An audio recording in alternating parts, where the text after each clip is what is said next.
Sir जैसे आपने बताया ना कि पैशन को, sir Ayush electronics, very good जैसे आपने बताया ना कि पैशन को प्रोफेशन बनाना है जी।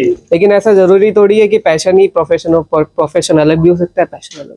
अच्छा सवाल, वेरी गुड, बहुत बेहतरीन सवाल आयुष का, कि ऐसा नहीं है कि पैशन प्रोफेशन अलग होता है, बिल्कुल आप सही कह रहे हैं। लेकिन देखिए इसमें बताते हैं लोग, किसी कारणवश अब तक आपको पता नहीं था पैशन क्या होता है, आज ही आपको पता चला। सपोज पहले तो यही होता था ना, अरे ये सारी चीजें थ्योरी कब डेवलप हुई? पिछले 20 सालों में।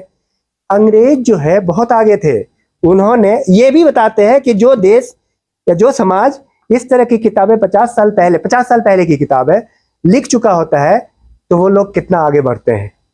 The magic of thinking big, ये 50 साल पहले लिखी हुई स्टेफन डेविड श्वार्ट्ज की किताब है, तो वो लोग कितना आगे होते हैं। तो कहने का मतलब ये है कि पहले साइंस उतना डेवलप नहीं था, पहले लोगों की सोच उतनी डेवलप नहीं थी, पहले इतनी बातें नहीं होती थी 20 साल पहले। भाई क्या बनना है, पहले तो पेशा ही तो दो था, डॉक्टर इंजीनियर। आप पापा से पूछोगे ना, कुछ था ही नहीं, या टीचर, यही था ना सर। 30 साल पहले लोग क्या बनते थे? कुछ था ही नहीं। ज्यादा से ज्यादा अगर हाई स्कूल का जीआईसी का टीचर हो गया तो इलाके का बहुत बड़ा आदमी है, उसके पास साइकिल होता था, पता है आपको, और लोग उससे मांग के ले जाते थे। साइकिल खरीदने की हैसियत सबकी नहीं थी, वो टीचर ही खरीदता था, वो भी हाई स्कूल का टीचर। और ये था, उसके अलावा प्रोफेशन ही नहीं थे। ये तो 10 साल में ये सब चीजें आई हैं, 20 साल में ये सारे 90s के बाद लिबरलाइजेशन आया, यूनिवर्सलाइजेशन आया, उसके बाद ये डेवलप हुए इन 20 सालों में। ठीक है, तो अगर किसी कारणवश आप किसी भी प्रोफेशन में आए हो तो उसको अपना पैशन बनाओ, उसको अपना पैशन बनाओ, उससे मोहब्बत करो।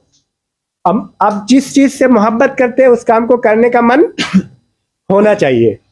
ये नहीं कि आपने उसको जबरदस्ती कर रहे तो वो आपके लिए मतलब प्रोडक्टिव नहीं होगा, वो आपके गले में फंस जाएगी, उसमें आप एफिशिएंट नहीं होंगे, स्पेशलाइज नहीं होंगे।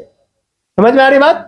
अगर आप धोखे से किसी चीज के प्रोफेसर बन गए हैं सपोज, तो आप क्या करना है, उसको पढ़ो, उसमें माहिर बनो।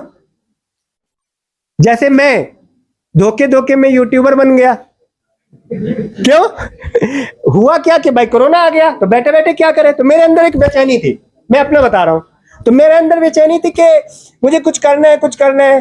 तो मुझे वीडियो आई तो उन्होंने कहा मुझे कुछ भी नहीं पता, तो मैंने ऐसे काम किया, करते करते तब जब तक अब तक नहीं पता था, अब पता चल गया ना तुम्हें क्या करना है, क्योंकि प्रकृति आपको मौका देती है, कभी भी आपको टाइम देती है कि तुमको इधर जाना है, तुम्हें रास्ता नहीं पता है, लेकिन वो अचानक से कभी भी टाइम देती है कि तुम बीमार पड़ गए, 3 महीना 4 महीना कोर्सेज तुम्हारा छूट गया, कुछ बात हो गई, ऐसे हादसे हो गए, एक सेमेस्टर छूट गया, कोई बंदा आ गया, कोई नई चीज बता दिया, तुमने बिजनेस किया और वो करोड़पति हो गया, कुछ और काम कर लिए। समझ में आ रही बात? तो प्रकृति आपको मौका देती है आपके अंदर के टैलेंट को उजागर करने के लिए। क्या आप कुछ और कर रहे थे जो आपको पसंद नहीं था, तो मैं सच में कुछ और कर रहा था जो मुझे उतना ज्यादा उसमें फीलिंग नहीं आ रही थी, सेटिस्फैक्शन नहीं मिल रहा था। लेकिन जब से मैंने YouTube पे काम किया तो क्रिएटिविटी बढ़ी, वर्क बढ़ा, और धीरे धीरे धीरे धीरे तो जब जो काम आपके सामने आता है और उसमें आपको मजा आता है उस काम को करने में, यही है ना प्यार मोहब्बत, तो उस काम को कर लीजिए। अब सवाल यह है कि सर मुझे तो झाड़ू देने में मजा आता है। भाई आप ये भी कह सकते हैं, तो क्या मैं झाड़ू देता रहूं घर पे या कॉलेज में आकर के?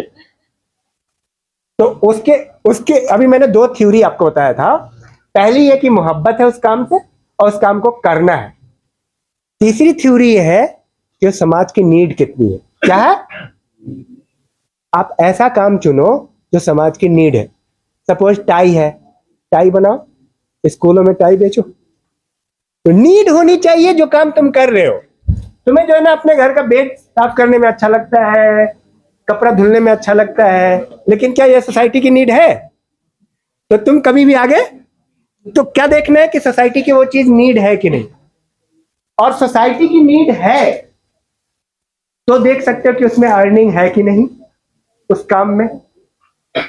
देखा, ये 4 पॉइंट।